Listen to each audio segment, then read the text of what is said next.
Hi, it's Etharal here, and today we are back with our Mount and Blade Warband Warsword Conquest mod, where we've been playing as Samuel Morstein. In the last episode you have seen me take another castle in the southern Sylvannia area from the Orcs, who had previously before that actually taken it from the Dwarves, so it's changed hand a few times fairly recently.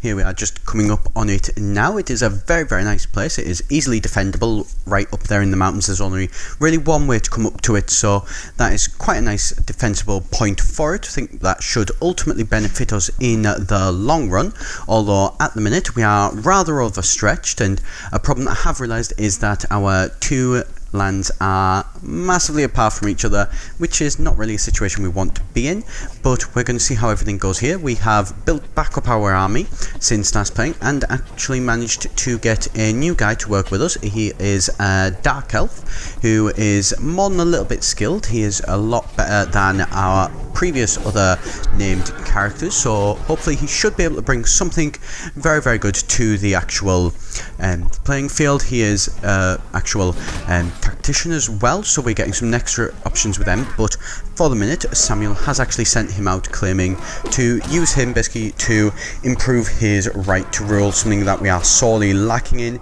any form of legitimacy in the Morstein vampires, which is something we are hoping to counter so that we can open up trade and diplomacy potentially with other nations, and that will certainly allow us to be able to defend ourselves better and really put our stamp on the old world. At least that is the goal in the long run for the minute, now that we have our two places and we are actually able to successfully defend them. For the minute, with any luck, they should hold. Here we are just going around though, going to go back to trying to attack a couple of large chaos dwarf and forest goblin forces. The reason being for that is to look at upgrading this force that we do currently have. Is pretty much all zombies, I believe, this one, if I remember rightly, so it isn't in the best situation and it is going to take quite a beating from others if it was to get attacked by a serious threat, which is something that hasn't happened yet and I don't aim to have happen, but if it did happen we would likely see quite a few problems. There you can see our forces coming over the hill, and they are really just zombies, ghouls, skeletal warriors, not really anybody of any threat, and something that we will need to address in the long run and try and improve them as quickly as possible. Here you can see that we've gone from 121, we lost 20 guys in that fight, so it's not a great situation to be in. Here you can see that we are also as well just being attacked pretty much any time we go into a village at night and try to do anything. There is somebody out there who really does not want us around and is really trying to take us out. I don't know who that could be, and well, I don't know who it could be quite simply because there is so many options of people that it could be.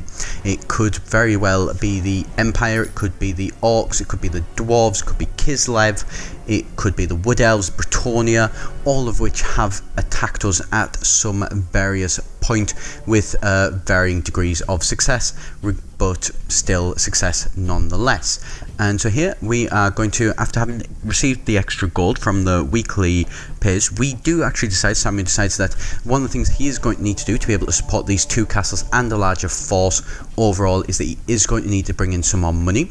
So he begins the long trek and heads down to the Skaven, one of the few people who still tolerate us would probably be about the best word of putting it, and set up another trade deal in one of their main cities. Here he has taken down his 120 odd guys with the aim of being able to attack, not attack, sorry, defend himself should he get into any bother.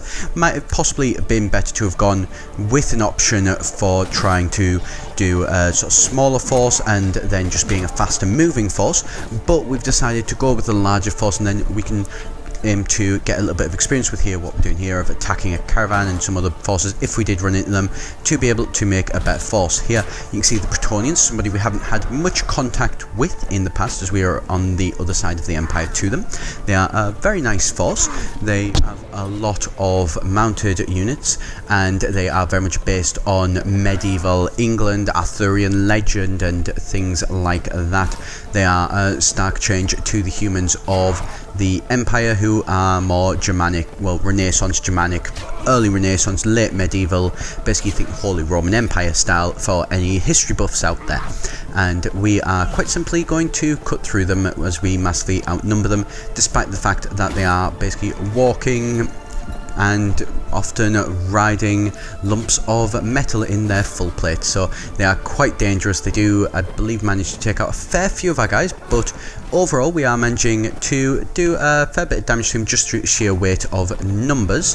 However, they are still giving us more than a little bit of a run for our money, so they will, you know, cause a little bit of damage to us, which is less than ideal for what we want. And as you can see with this guy here, just going to speed all of this up, because the cavalry does manage to get away with relative ease. Bretonnia has some very, very good cavalry units in the tabletop, and I can imagine they are probably very much similar in the actual this game itself as well. There you can see they've taken a couple of our guys out. I believe there was a fair few more people injured, so we are in an interesting situation, but we are still going to continue up to Putrid Stump here to set up our new trading venture to be able to bring in hopefully around about an extra 1,000 or so gold each week.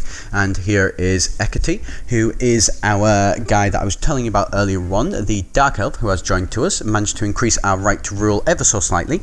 Not enough to be considered a legitimate force by any stretch of the imagination. One of the things that we really should be looking at doing with that, if we can try and find one, would be a feast in the Vampire Count's lands to then be able to romance somebody and be able to bring them into sort of married into somebody and increase our right to rule that way would also be a good way by marrying into the nobility of the old world. So here I've skipped forward. We have managed to get back. You can see, first of all, you will notice that our forces massively reduced. Basically, the reason for that being is on the way back we did run into a rather large orc warband that had amassed, and we knew full well we had no chance of beating them, and so we left our men behind. We left around about 90 men behind to be able to cover our retreat. We just about managed to slip past them, and we are in not great a situation. We are basically next to nothing. We've managed to set up our other trade route, certainly, but we are going to likely be paying for it, and now because of that it is going to be a very long time before it is what I would consider profitable. Really, it will support us, but in a less than ideal situation.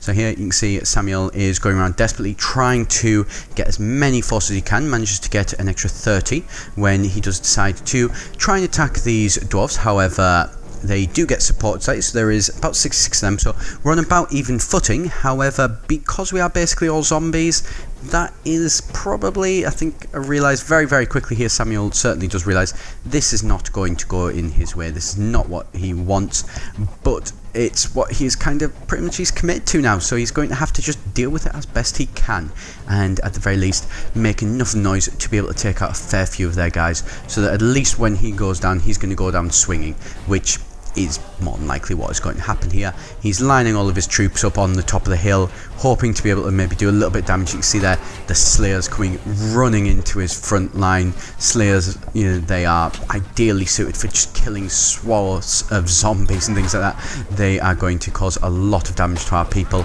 We are going to, Samuel Mostyn, as his usual thing to do, is to try and get into their actual back line, take out as many of their range units as they can, and hopefully be able to nullify them just a little bit. Just if enough to be able to nullify that, then we may stand a slight chance, but they are, you know, they're not really going to be making much, we're not really making much of a dent. Very cautious and wanting to try and stay away from as well getting hit too much. Those blunderbusses do a load of damage, really hurt when they hit you in the face and take a lot of damage off you. He eventually realizes that that situation is not working. He's going to pull back to his line, see how it's doing, see what situation he's in, and he sees it in absolute disarray. The dwarves have smashed through it, taken a fair bit of damage themselves, admittedly, yes, but they have wiped the floor with our forces, and there is very few of them left. There is not really many options for Samuel Mostyn here. He has taken a gamble, potentially overextended himself a little bit too much, and is now in a situation where he is going to probably be captured by the dwarves, unfortunately. So he takes out a last few couple of guys, trying to see if he can at least salvage some form of respect here, then just goes, nope, I need to get out of here, I need to try and save myself if nothing else, and he makes an absolute bolt for it before they take him down with a shot from a blunderbuss.